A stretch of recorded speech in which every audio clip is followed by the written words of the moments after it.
पावसाळी अधिवेशन 2025 आजपासून सुरू. संसदेचं पावसाळी अधिवेशन आजपासून सुरू झालं असून महत्त्वाच्या राष्ट्रीय मुद्द्यांवर चर्चा होणार आहे. केंद्र सरकारने सर्वपक्षीय बैठकीत विरोधकांना आश्वासन दिलं, चर्चेसाठी वेळ आणि संधी दोन्ही मिळेल. राजकारण, सुरक्षा, महागाई, शेतकरी व महिलांच्या सुरक्षेचे विषय अधिवेशनात केंद्रस्थानी असतील. राजकीय वातावरण तापलेलं असताना हे अधिवेशन लक्षवेधी ठरणार आहे. संसद अधिवेशनात सुप्रिया सुळे यांच्यावर महत्त्वाची भूमिका. नवीन इन्कम टॅक्स विधेयकावर संसदेत मोठी चर्चा होणार असून राष्ट्रवादी काँग्रेसच्या खासदार सुप्रिया सुळे यांच्यावर विरोधी पक्षातर्फे महत्त्वाची जबाबदारी देण्यात आली आहे. आजपासून सुरू झालेल्या मान्सून अधिवेशनात या इन्कम टॅक्स विधेयकाच्या चर्चेत सक्रिय सहभाग घेणार आहेत. सुळे यांची ही भूमिका संपूर्ण विरोधी आघाडीच्या रणनीतीसाठी महत्त्वपूर्ण ठरणार आहे. मान्सून अधिवेशनात ऑपरेशन सिंदूरवर चर्चा होणार. आजपासून सुरू होणाऱ्या संसद अधिवेशनात सरकारने ऑपरेशन सिंदूरवर चर्चा मान्य केली आहे. मात्र बिहार मतदार यादीवरील SIR प्रक्रियेवर निर्णय बाकी आहे. सर्वपक्षीय बैठकीत विरोधकांनी पहलगाम हल्ला आणि ट्रम्पचं भारत-पाक सीजफायर बाबतचं विधान उपस्थित केलं. सरकारने सर्व मुद्द्यांवर चर्चा करण्याची तयारी दर्शवली आहे. वक्फवर केंद्राचा कब्जा. वक्फ दुरुस्ती कायद्यावरून राजकीय रणकंदन. एप्रिल 2025 मध्ये मंजूर झालेल्या वक्फ अमेंडमेंट कायद्यावर सध्या सर्वोच्च न्यायालयात खटला सुरू आहे. केंद्र सरकारने कायद्याचे समर्थन केलं असलं तर DMK, AIMIM, YSRCP व डाव्या पक्षांसह मुस्लिम संघटनांनी याला जोरदार विरोध केला आहे. कायद्यानुसार वक्फ मालमत्तेवर केंद्राचं नियंत्रण वाढणार आहे. यावर ही चर्चा या अधिवेशनामध्ये होणार आहे. आपचा इंडिया आघाडीस रामराम. संसद सत्राआधीच मोठा झटका. आम आदमी पार्टीने इंडिया आघाडीतून अधिकृतरित्या एक्झिट घेतली आहे.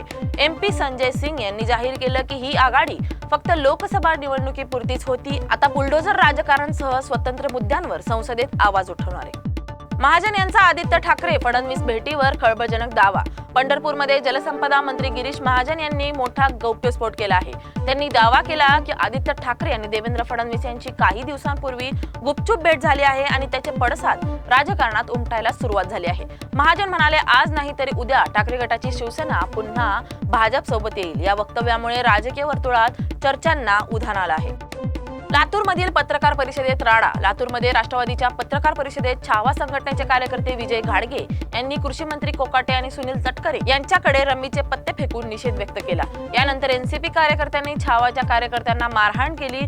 खुर्चीने हल्ला झाल्याचा आरोप आहे. विजय घाडगे म्हणाले, शेतकऱ्यांची थट्टा करणाऱ्यांचा आम्ही विरोध करत राहू. राजकारण चिघळलंय आणि संघर्ष वाढण्याची शक्यता दिसून येत आहे.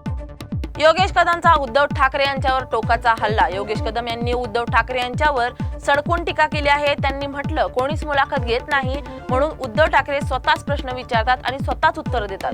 सामनात संजय राऊत यांनी घेतलेल्या मुलाखतीवरून हे टोलेबाजीचं रण सुरू झालं.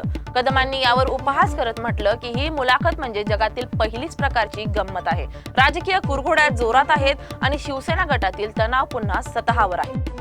हनी ट्रॅप प्रकरणात बीजेपीचा मोठा चेहरा अडकणार. हनी ट्रॅप प्रकरणात अटकेत असलेल्या भाजप नेते प्रफुल्ल लोढा यांनंतर आता आणखी मोठा स्फोट झाला आहे. एकनाथ खडसे यांनी थेट इशारा दिलाय. या प्रकरणात भाजपमधील एक वरिष्ठ नेता लवकरच अडकणार आहे. खडसे म्हणाले, पारदर्शक चौकशी झाली तर अनेकांचे चेहरे उघड होणार.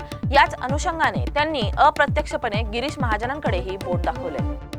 लातूर राडा प्रकरणाची ठिणगी अजून धगधगते. मंत्री माणिकराव कोकाटे यांच्या रमी प्रकरणावरून लातूरमध्ये छावा संघटना आणि राष्ट्रवादी कार्यकर्त्यांमध्ये झालेल्या राड्यानंतर वातावरण अजूनही पेटलेलं आहे. छावा कार्यकर्त्यांवर झालेल्या मारहाणीच्या निषेधार्थ आता छावा संघटनेने आंदोलनाचा इशारा दिला आहे. त्यांनी स्पष्ट केलं, शेतकऱ्यांची थट्टा करणाऱ्यांना गप्प बसू देणार नाही. दरम्यान जखमी कार्यकर्त्यांवर उपचार सुरू असून या प्रकरणी पोलीस कारवाईची मागणीही वाढते.